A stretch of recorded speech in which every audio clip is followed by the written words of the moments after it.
no ASMR stream today.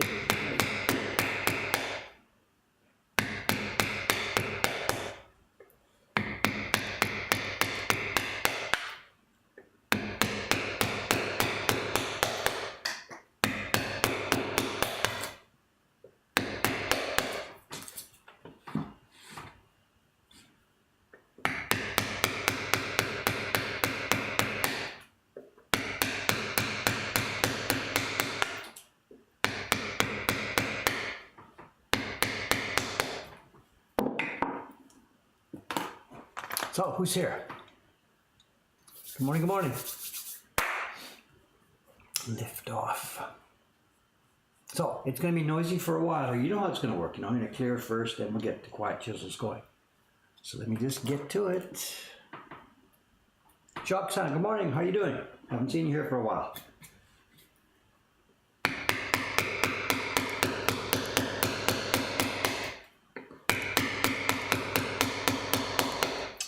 Jacques been waiting for a number. I didn't get it to him last night. Paper is out. Paper is out. Just one package. It's Sunday morning. Jacques, just a minute. The magic number, just a minute. 3836504. 3836504. That's for Jacques there over in Holland.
Oh, that's not cut yet. Oh, ho, ho, ho, ho, the edges.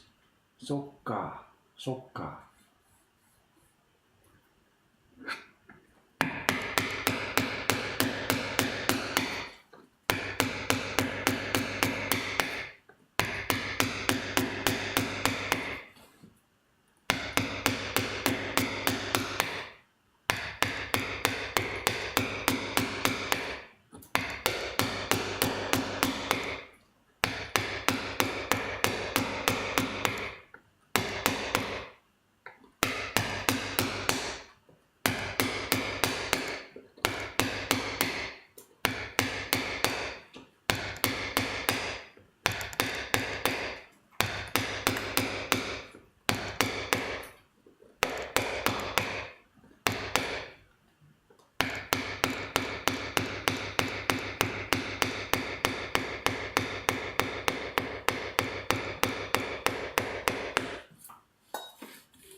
Okay, there's the nearby zones.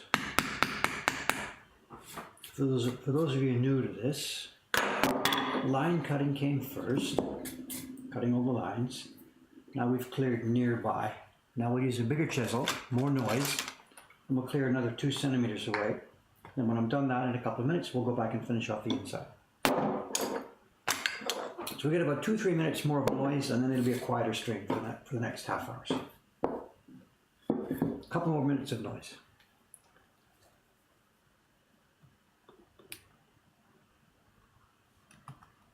I haven't closed the books, but we closed the books on Asakusa, which is what Jacques needed. Jacques needed the number for Asakusa for the month, but I haven't got the rest of the thing closed.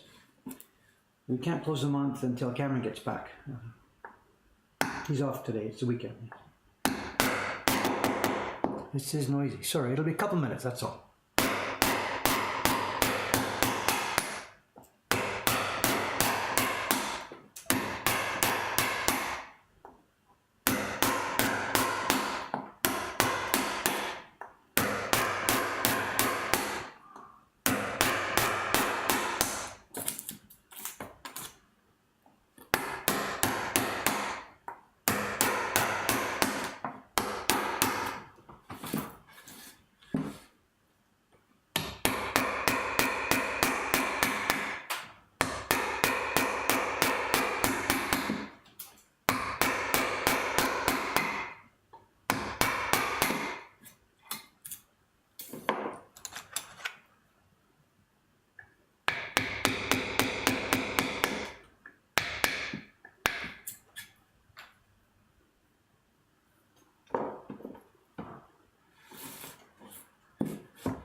Sunday today, Sunday.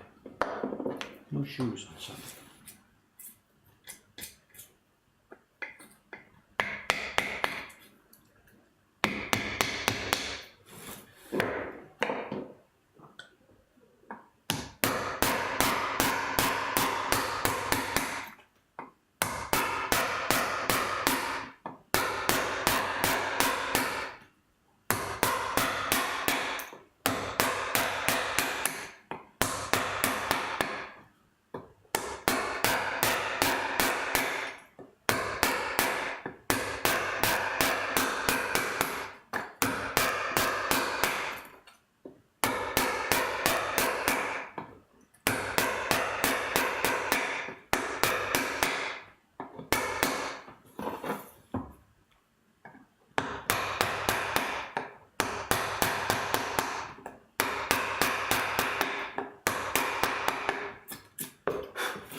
Printers are not going to like this. Right next to the registration mark.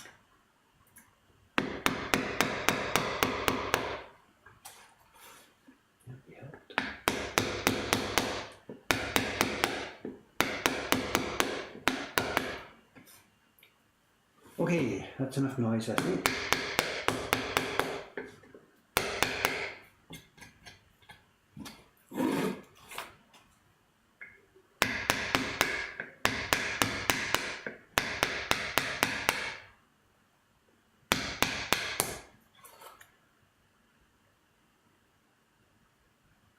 Let's play this too.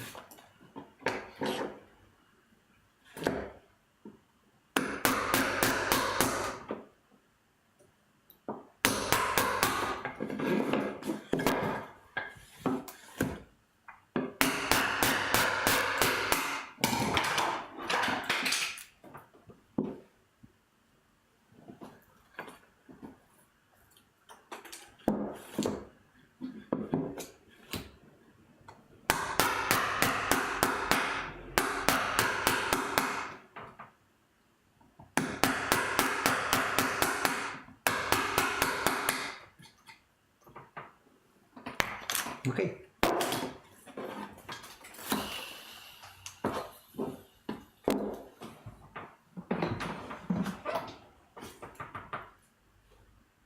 don't know what I lost over the edge of the bench, no idea.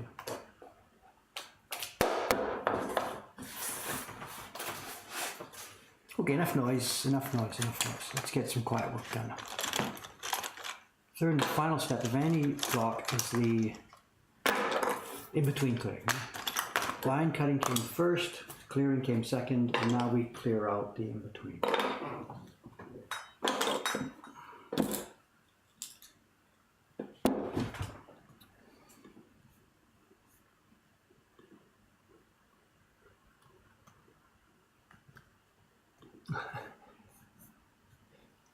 Okay, thanks for your patience, guys.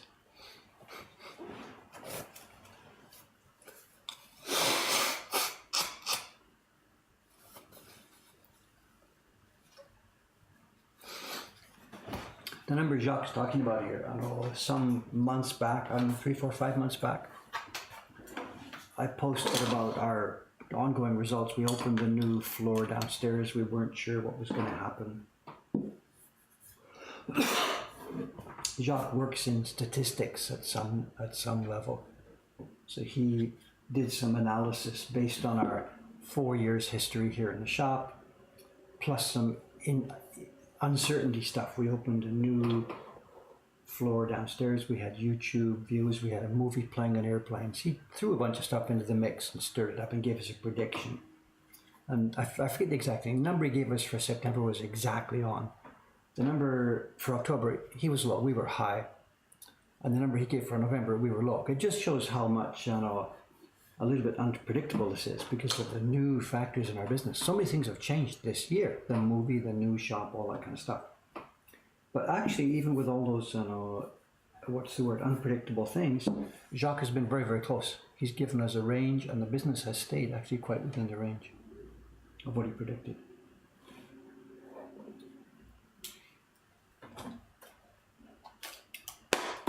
It's just a part of our business, the number we're playing with there. This is the Asakusa shop. It's nothing to do with online sales. It doesn't talk about subscriptions.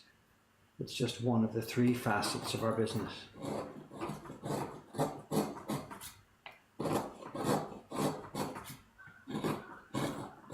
Currently 3. Next year, hopefully 4.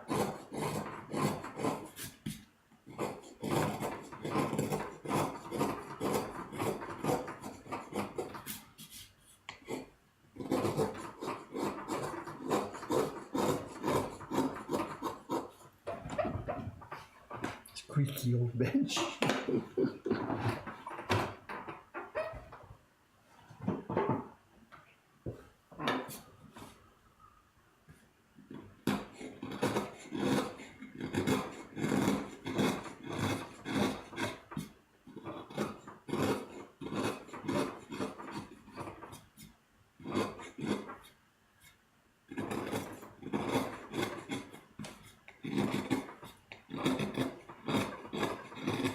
Talked about this before, why it's important for me to get these scratch marks out.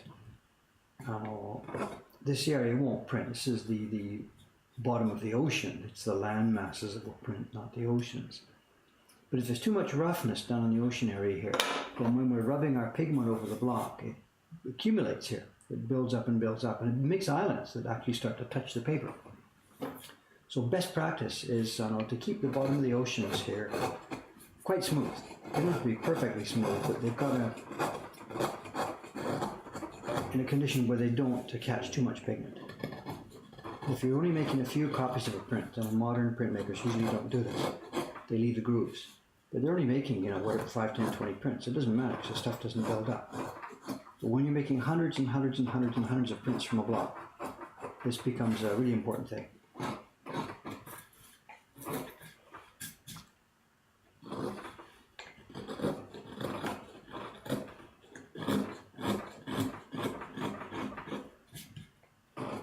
What is that sound?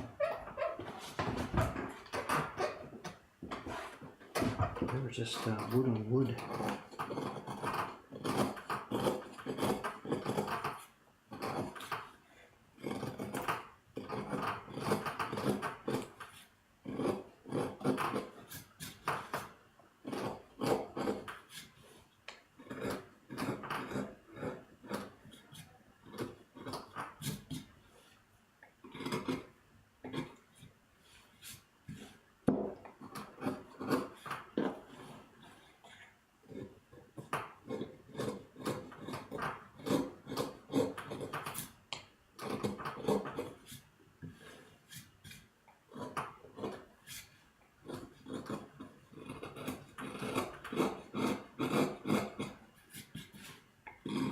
So also as you rotate the block, I started this way and I moved through that area. And because of the way the shadows work here, I noticed a bunch of the roughness, but some roughness didn't show until I turned it the other way, and then I saw different shadows because the light's coming the other way. So it's a constant rotate, rotate, have a look, clear it off bit by bit by bit, till it's basically smooth.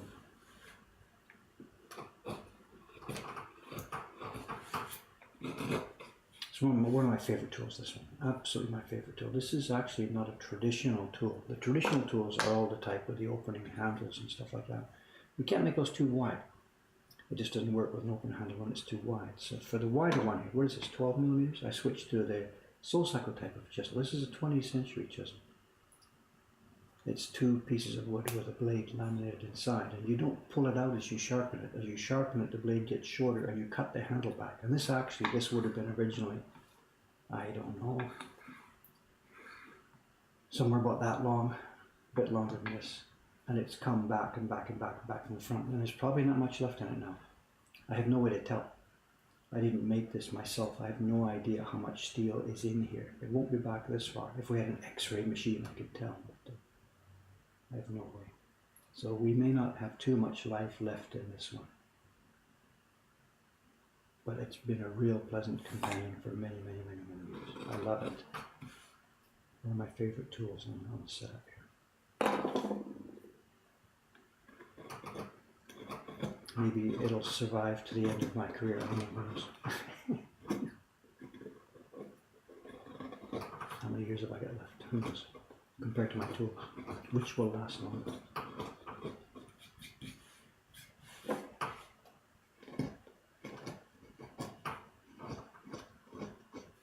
The other blades, the shorter blades, they get replaced frequently. The cutting knife itself, which I probably, maybe for me, about once a year, because all I do is 1 hour a day or something. But when I was carving regularly all day long, this would be a question of 6 weeks or something like that to replace the blade there. So I've replaced all the time, sharpen, cut, sharpen, cut, sharpen, cut. These ice blades last longer because they don't get sharpened that much. They get sharpened, but they don't lose much steel each time you sharpen. So I would have had these, I don't even remember, it's X years, 8 years, 9 years, 10 years, I don't know. I don't even keep a standby. With this blade, I keep standbys. I keep a bundle of them in my drawer so that I can change it anytime I need to. But with these ones, I can see the end coming in advance, and I order up a new blade when it starts to get short. And again, at 67 years old now, maybe these will be the final ones. I'm really not sure. Again, they don't lose much length, these. It's this one that's the great one.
Okay, moving in closer to the final cut, I think, switch my glasses around a second.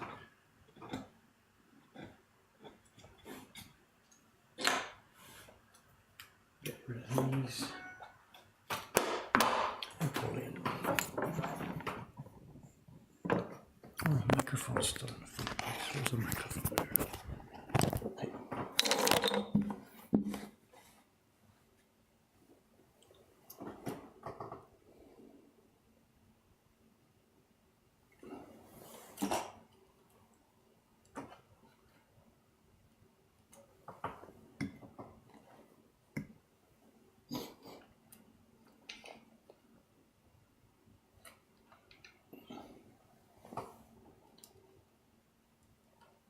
Okay.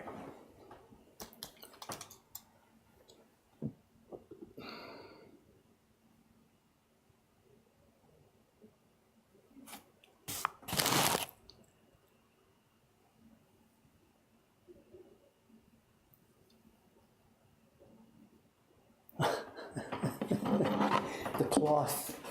Yeah. Has this become a store? I hope not. It's nothing to do with where I got it. It's just a question of I tend to hang on to things too long. You know, even things like this. The handle for my knife. It's over now. This should be changed. So I tend to hang on to them all a bit too long. This cloth, this knife, even this one. Look at that. I should replace that tape. But I always let things go a bit too long.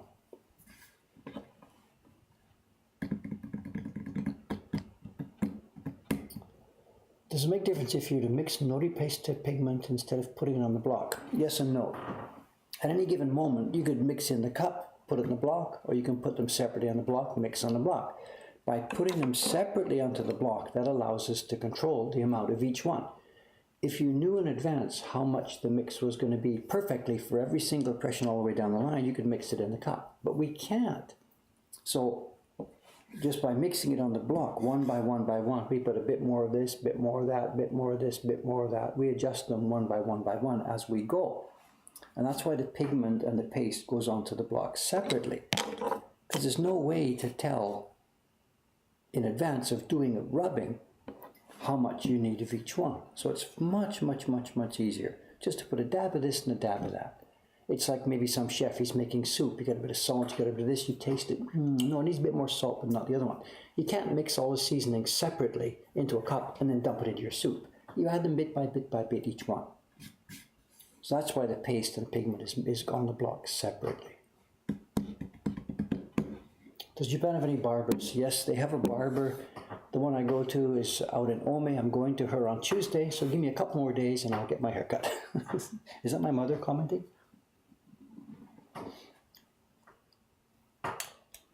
Yes, barbers. The problem is I went to a local barber one of the first times I came here to Asakusa. You know, I lived in Ome for many years. I used the local lady to cut my hair. Then I didn't move to Asakusa, but I started spending so much of my time down here. One day I got to have a haircut, so I went to a local guy. Whatever, he cut my hair. It was just a barber, blah, blah, blah. Next time I got the haircut, I was out in Ome, and she went ballistic, that's an exaggeration. She was not happy that I had gone somewhere else. And they're like this, you know, who cut your hair, what happened, all that stuff. So I told her, okay, relax. I'll try and, you know, come here when I need my haircut. Maybe for her it's just part of trying to keep her customers, and maybe it's a real thing, I don't know. As you know, I don't pay too much attention to this stuff, but in trying to keep her happy, in recent times I've avoided getting my haircut locally here. But with our really busy autumn season, I didn't manage to get back to Ome very often. So I'm in a bit of a catch here.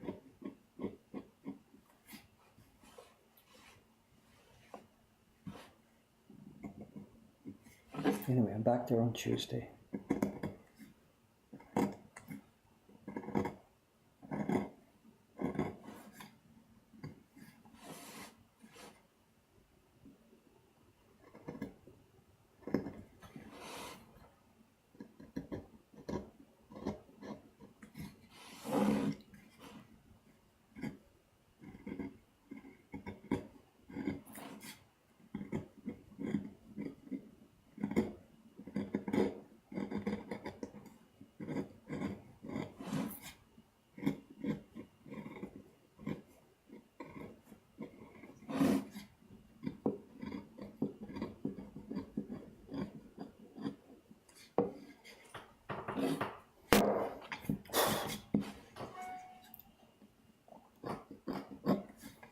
So Tuesday is on May, then this week actually is starting to get quiet. The shop is definitely slowing down now, absolutely slowing down.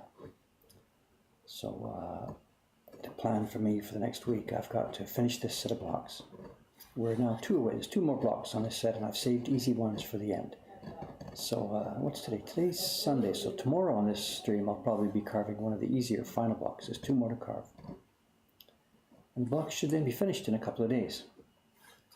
At which point I'll be doing somehow, somewhere, some test printing. Whether that will happen on stream or not, I'm not sure. I can't predict at the moment. But that'll be the next job for me, test printing on this thing. And then it'll be passed over to our printers for beginning the production work, because this is January's print. And we're in December now, and this has got to be finished real soon now. Real soon now. Then I've got to make the web page for next year's series, got to do a YouTube video for it.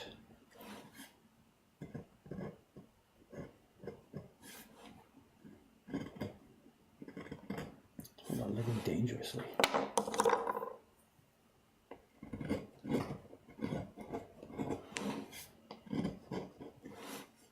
Am I on the view? Yeah, I guess I am.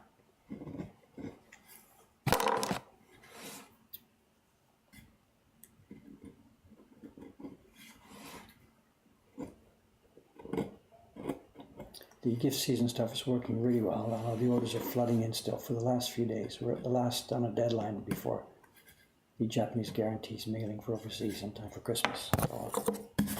So it's now the last couple of days of orders. And then we will switch, once the gift prints are all clear, we will switch to working on the New Year's print.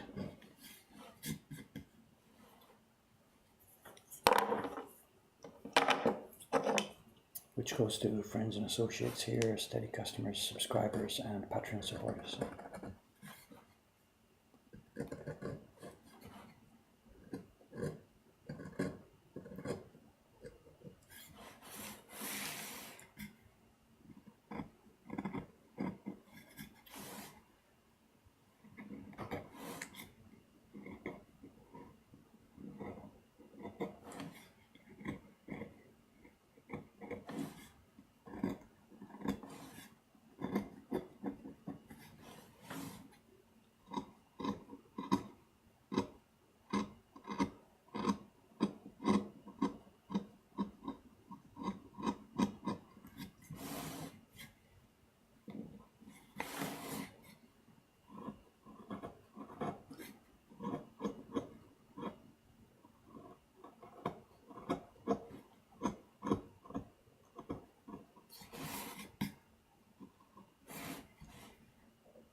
if my tools would outlive you, do you want to go to your family or young beginning carver, whatever.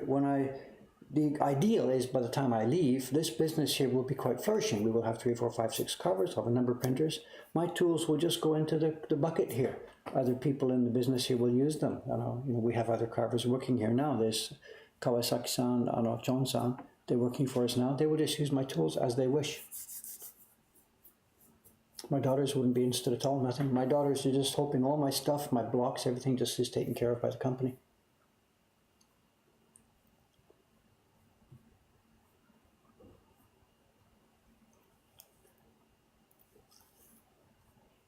Do I need to sharpen your tools? Yes, sharpening happens almost every day. I can't give you a number of hours, whatever. I didn't sharpen this morning before I started the stream. Yesterday I sharpened my tool just before I started. Today it seems okay, I didn't need to sharpen.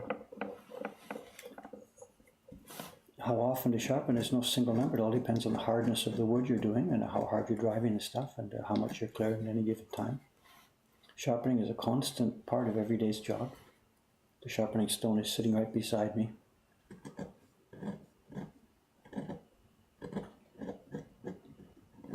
It's not a big deal. It's not, oh my God, now I have to sharpen my tools. It's just something you do in passing. It's like sharpening a pencil if you're drawing, right? You reach out for the pencil sharpener, sharpen it, and keep going.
Okay, the clearing's done on that, but now, as I mentioned earlier, I forgot I haven't carved the little tile marks. I don't know if you can see them in the original. If I pop up the original for a minute, Jed's design, it's probably too small.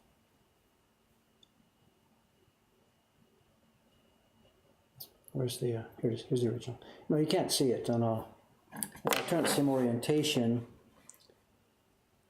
what we're looking at here is, what is this? This is the brick red block. This is the block that will be brick red. So this is not the temple roof up at the top, the grey area. This is the red area below it. And at the top of it, it's got the tiles all carved out. And the block above it, the grey block, has the tiles carved the opposite direction. So it's kind of like this. The grey block has tiles carved in a scooping motion like like this, and this red block has the tiles carved in a scooping motion like this, and they match up to give the effect of those round tiles at the end of the roof. Whether they're going to match up or not is a moot point here because they're pretty small on a small print. But anyway, I don't know if you can see it. I've got a carve now on here and on here, the same thing.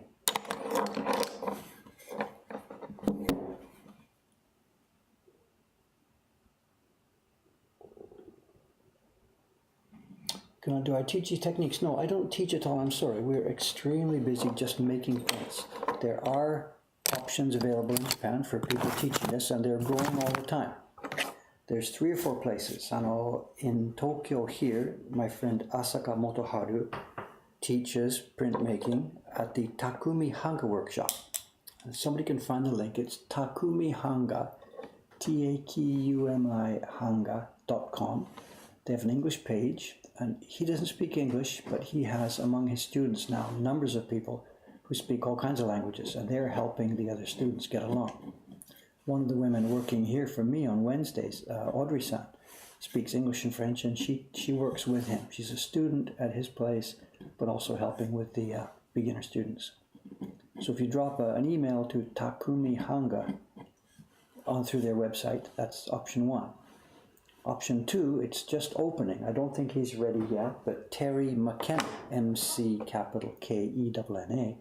he is opening a school, an actual Mokuhanga school here near Tokyo. He lives in Karuizawa, which is half an hour by train outside. And he may be up and running now. I don't know. If you Google his name, Terry McKenna, McKenna, he is going to be teaching. I think he's got like 1-day classes and 3-day classes and 10-year classes and whatever. I don't know the details. That's 2 options. Down in Kyoto, Richard Steiner, he may still be accepting students or not. He's sort of coming into a retirement stage now, I believe. I'm not sure how active he's going to be. He's been teaching down there for decades, and he may still be teaching or not. Just Google Richard Steiner woodblock prints or something, and his page will come up. Then there's one other place in Tokyo to mention here. It's the East Tokyo, what does he call himself? It's Yuasa-san. The young boy's name is Yuasa, Y-U-A-S-A. He's a Japanese boy who speaks English. He works in a very modern style. He doesn't do anything in the traditional way like we do. What does he call himself? East Tokyo Mokuhanga, I think. He's got a Facebook page rather than a web page. And he does courses and stuff. He quite frequently posts on his Facebook page about a visitor from Croatia or something. We spent the day learning techniques or whatever, that sort of thing. So I don't think he has a school specifically, but he does teach and takes students. So the options are growing all the time. The options are growing yearly. So do we teach? No. But are there other places here to learn this? Yes.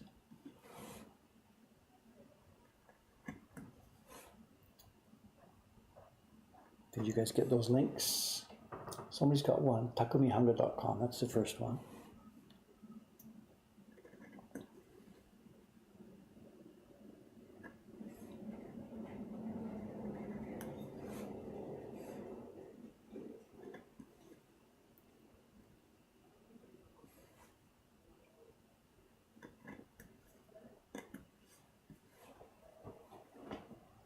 Richard Steiner, bingo, second one. 2 more, right? McKenna, Terry McKenna. I don't know if he's going to have a separate website. He's now moved to Japan. He was living in Australia. I mean, he's an Australian, came here to learn it, went back to Australia, taught there for quite a long time, and now he's moved his base over here to Karuizawa. So I don't know if his website is still a .au website or if he's got a .jp website or what's happening. I don't know.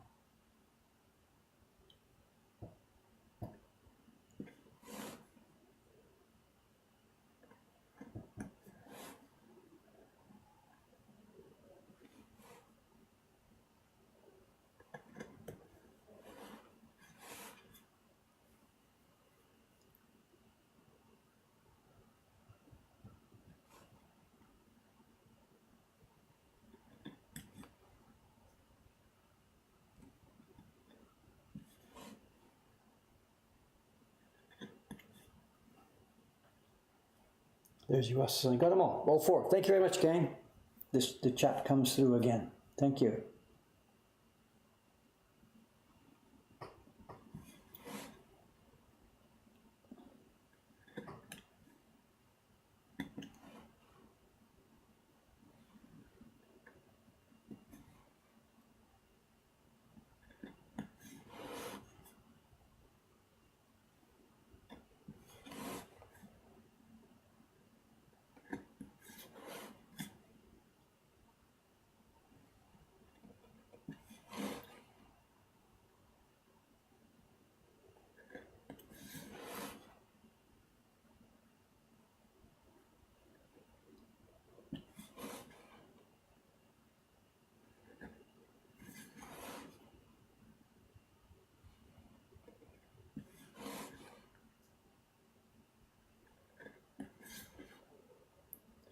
The scene in this print, I was up there last night. I went for a walk yesterday evening, and no snow yet, but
okay, now the longer one.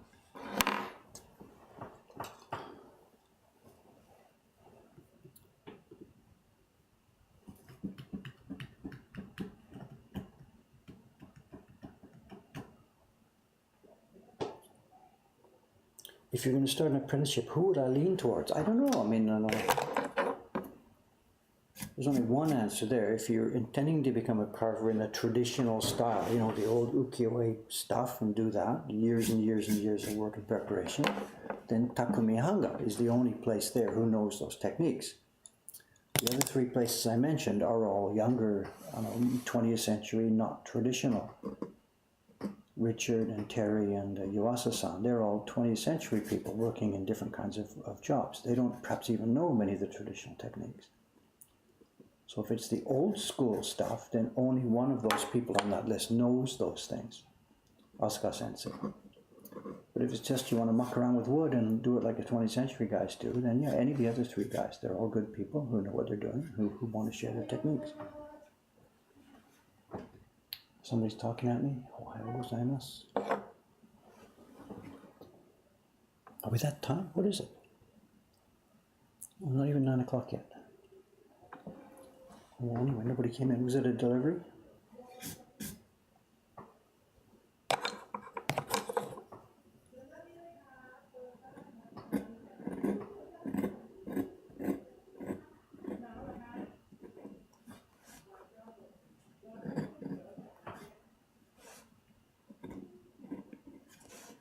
I think somebody went up the stairs behind me.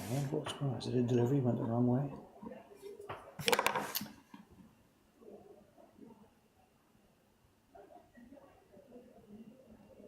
Oh, it's a giant crowd of like 40 or 50, I think Malaysians or Indonesians going to the kimono shop next door. They do a huge business like that in tour groups.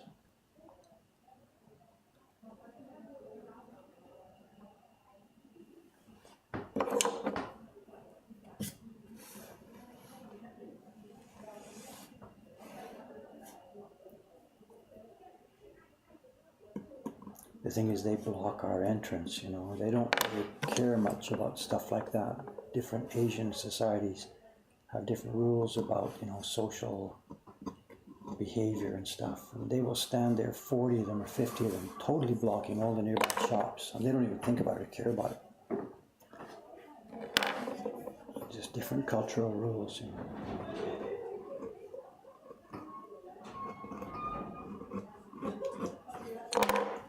So what's this? Somebody's mucking me, Mike. I gotta go in there and see what's going on. Excuse me.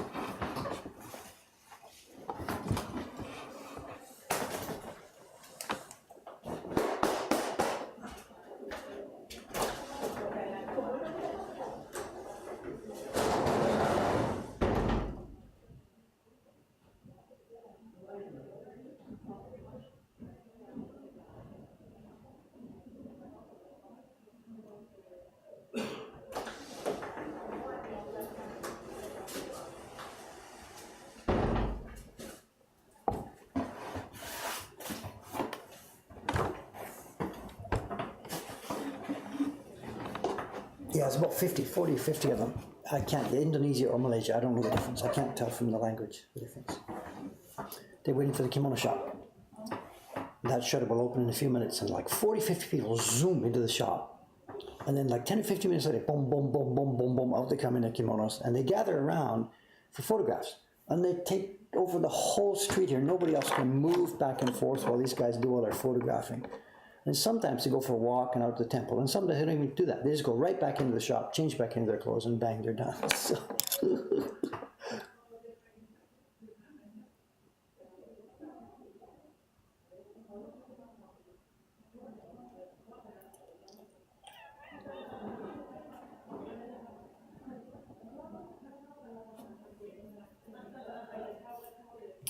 the shop owner of the wood telling me Asuka Sensei doesn't teach over the back of the hand carving. It's whatever you want to do. If you want a short course on here, carve a piece of wood and away you go, without becoming an apprentice, then he shows you just a simple way like this. If you tell him you want to learn the traditional techniques, he'll say, okay, away you go, but let's, you know, do this over a period of a few years. So don't start trying to explain this. Okay. I got to do some work, right? Fair enough.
There goes, that's her shutter going up. Did you hear some yay?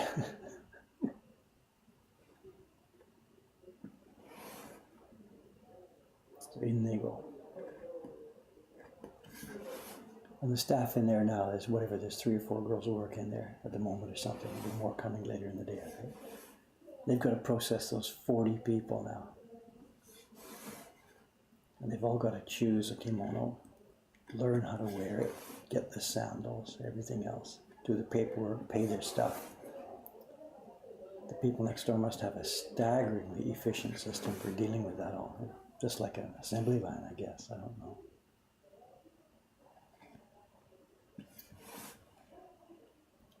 "40 people for kimono rental, all processed in a few minutes."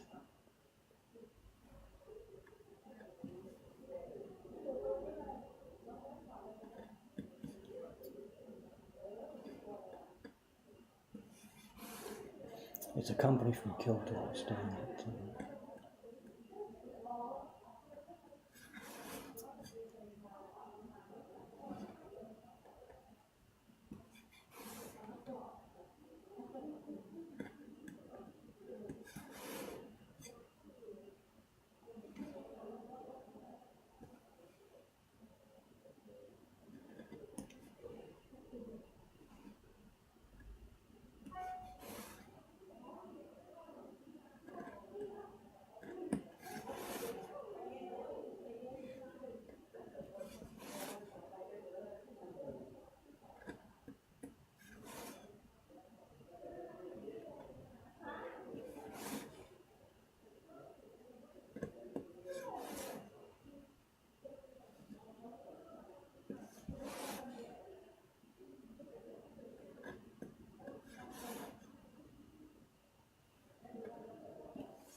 Oh, here we go.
Looks good from where I sit. We'll see how it test prints. I don't know. We'll have a look at that later. Okay, this block is now ready for test printing, I think. A little bit, couple of things more. If I leave the edge here a bit too rough, then when the Baron is printing, it'll attack it. So we gotta take this edge off, so that if we happen to hit this with the edge of the tool when we're printing, it won't leave a sharp crease in the paper.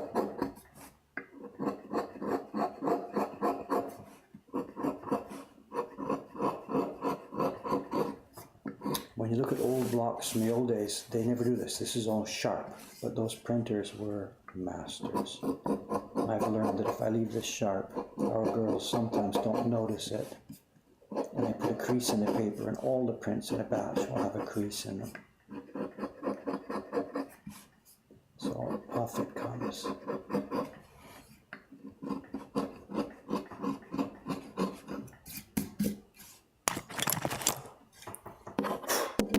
Okay, one more block done. Now, I've got more to do here. There's another one, the other one we did the other day, remember? You saw me carving the floor and stuff. This has to be cleared out as well.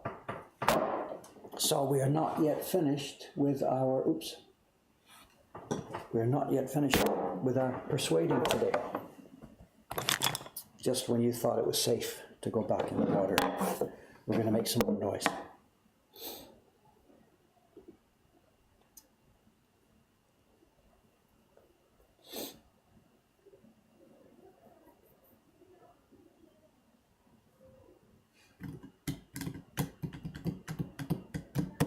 Magnifier, magnifier. I have three magnification. I have three things I use here.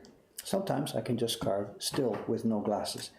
It's pretty blurred, but if I'm doing, I can do like this next part actually. I can do this with no glasses. Then of course I have my normal glasses. This one is for looking at the computer screen, and the other glasses are for focusing on the carving bench here. Then I have, you sometimes see this on the screen. I haven't been using it recently, the last week. I have a lens like this, which I look down through onto the bench, and it clips. I don't know if you can see it here. I have a clip on the bench and this thing on the bottom of the light lens. So it just sits there and I look down through it. And in my normal life, before we do Twitch streams and stuff, this is what I use 90% of the time, whatever. I don't know the number, most of the time. I just look as though I was normally carving away here, but it gives me, it's not hugely magnified, but it's clean and clear.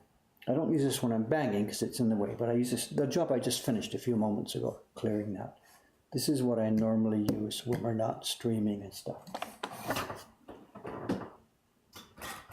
As regular viewers know, for the stream I've been using now, I put a microscope in place. We've talked about this before. It's not for huge magnification.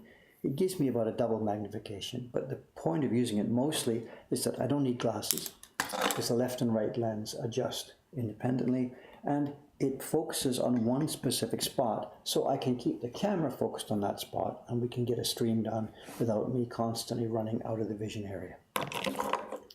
As far as magnification goes, don't get hung up on the fact that we've got a microscope here. You don't need a microscope to make interesting woodblock prints. This is a thing coming with my age. I need help with my seeing small detail. But no, you don't need a microscope to do this stuff. I didn't use anything except my glasses until I was, I don't know, when did I do that? When I moved to Ome, I got this black lens, I guess, when I moved to Ome. That was in about the year 2000. I guess I was 49, somewhere around there. I started using a lens. So all the time before that, it's just normal eyesight and glasses.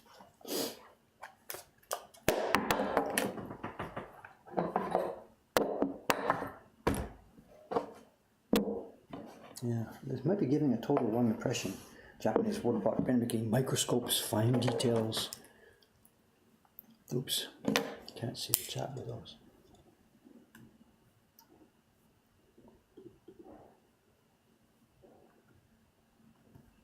Okay, gonna make a bit of noise here.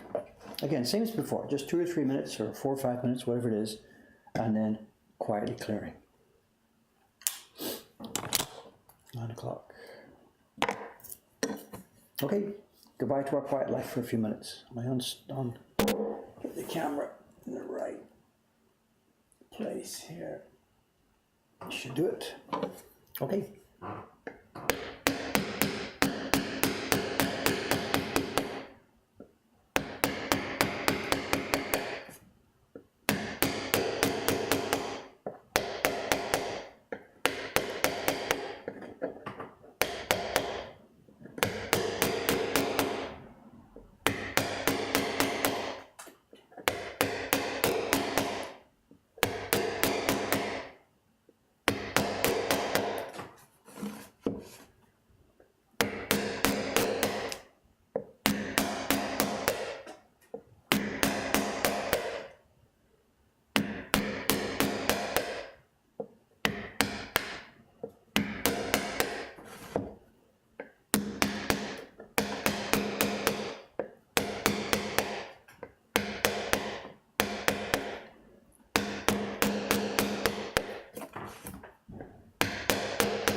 Do not cut registration marks, Dave.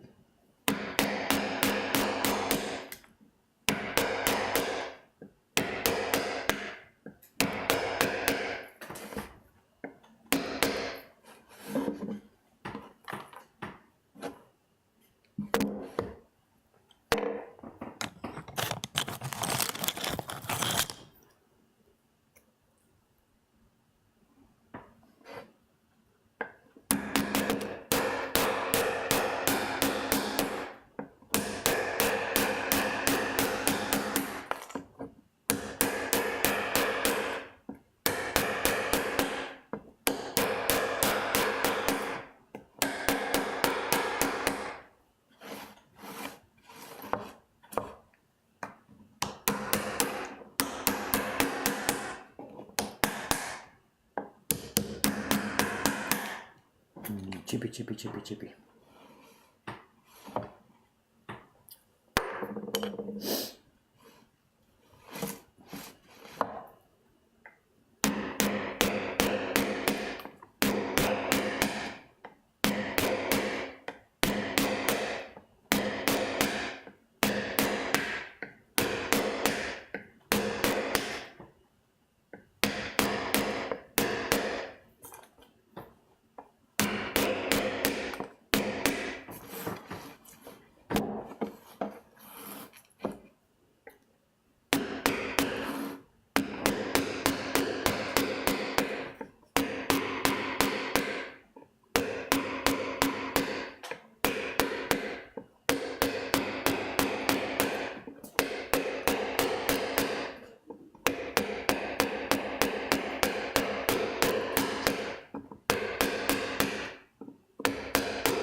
I know. 912. I've got a bit of show stuff today. It's not the typical show and tell. I do have something I'm supposed to show you today. The staff yesterday reminded me, please talk on the stream. I know it's a bit of different show and tell. Hang on.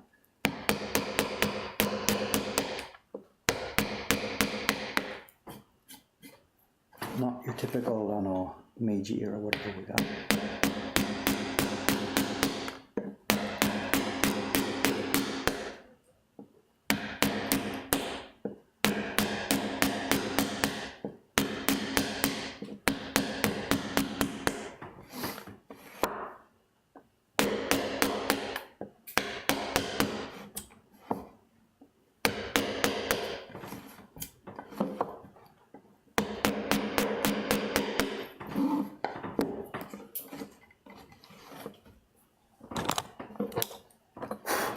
Okay, a bit noisier here with the bigger chisel, but it's all in a good cause.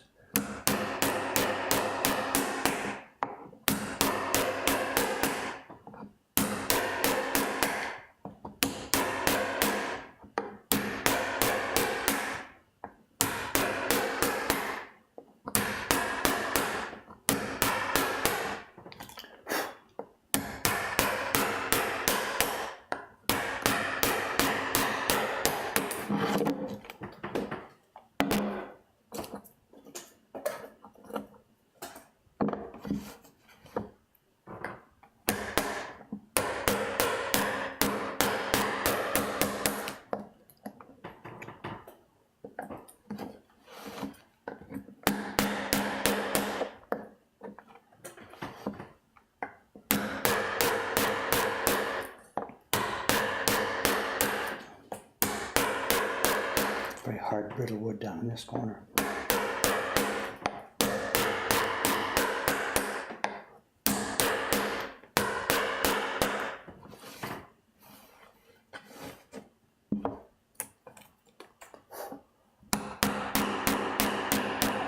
Against the grain. Against the grain.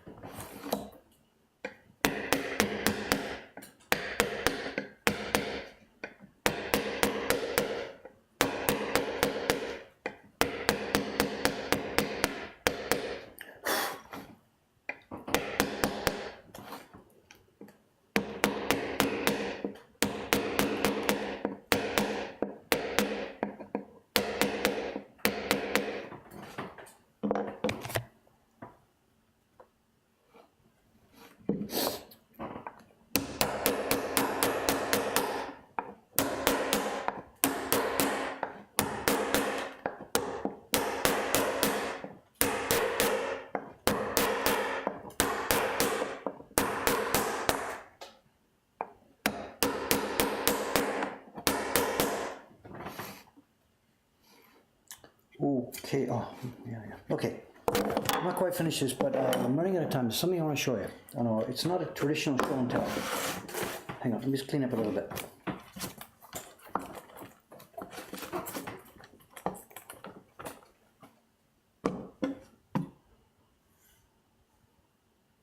Put that away for a minute.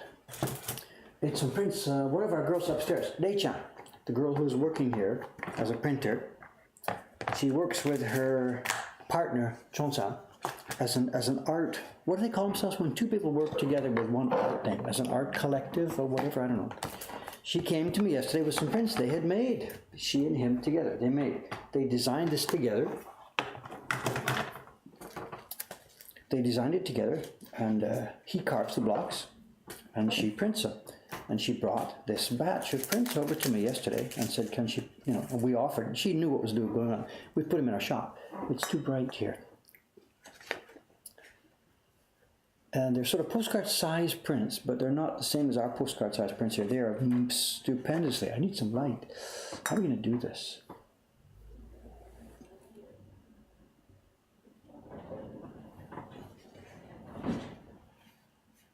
Here. They're postcard size prints done spectacularly.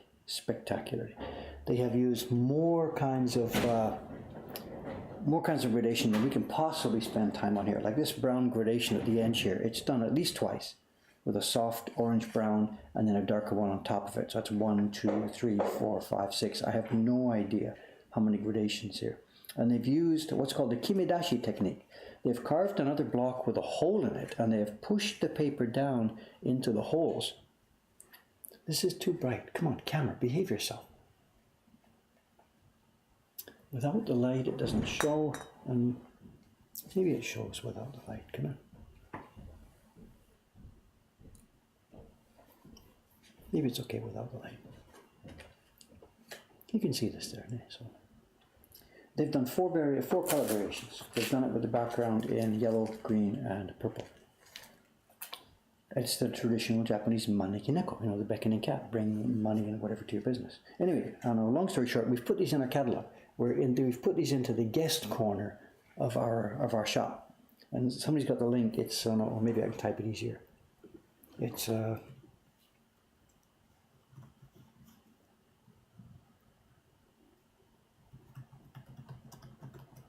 screw this up. Catalog, and their number is Happy Prince 01. I think this is it.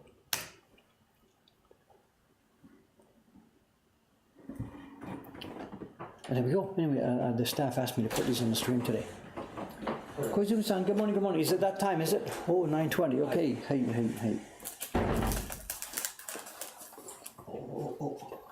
Kirei, so they came in yesterday. Dei-chan brought them in yesterday. They're in the shop. They're over there in the shop, and I'm just showing the people on the stream right now. And the bell and stuff is metallic printed.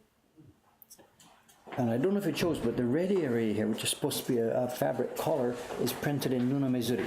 There's fabric pattern printing there. Kawai-san, hello, we got them here at the last. So, Dei-chan's prints. これ何回2回3回ちょっと影2回3回と思いますか Twice? 3 times? At least 2. He's saying it's at least 2, maybe 3 times. Sugoi, they've taken so much time and trouble with these. The problem is they're so small. You know, you can't make a high price for them because they're so small, but there's so much detailed work in each one of these. It's crazy. They've even put metallic pigments inside the So anyway, I promised I'd show them, and here they are.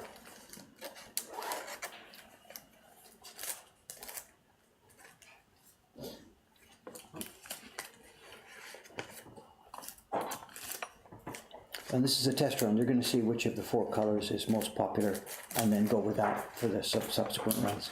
So at the moment there's 4 colors. There's pink, yellow, green, and the light purple.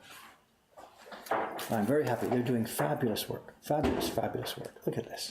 It's so cool. So well done. So, are there printing techniques this print doesn't use? Good question. Good question. That's it. When I was doing this thing first too, like whatever it was, 40 years ago, when I was first starting this too, I think the first couple of prints I made were simple. And then from the 3rd or 4th print, I tried, you name it. I tried metallic printing, I tried gradations I didn't know, I tried kimedashi, pushing from the back. Because it's so much fun.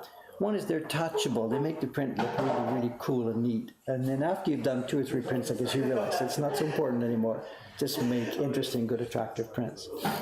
But yeah, same thing. These guys are still at an early stage, so they're thinking to make it look more interesting for people, do spectacular techniques. And I guess that's okay. Nothing wrong with that. But you can't do this every time. Yeah? Anyway, there they are.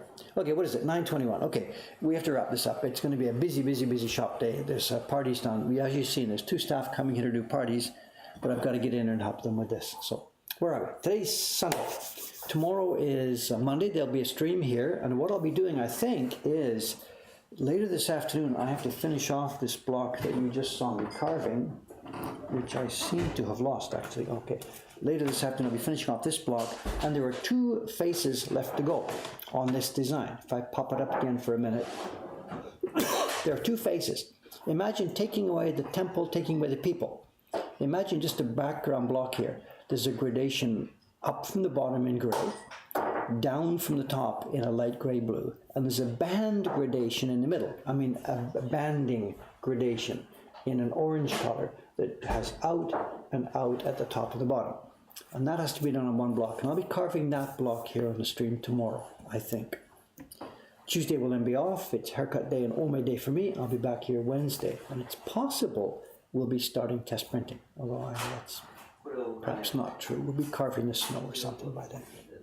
Anyway, I got to get out of here, gang. Thanks very much. It's been a bit of a noisy stream today. Sorry about that. But I got some work done. Thank you. See you tomorrow morning. Same time, same space. Cameron will be back here by then too. See you then. Thanks for watching.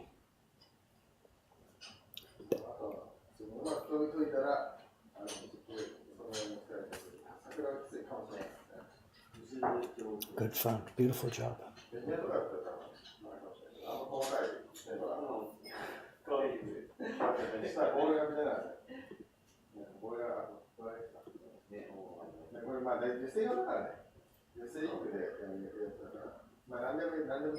Okay, guys. Bye-bye. Thanks again.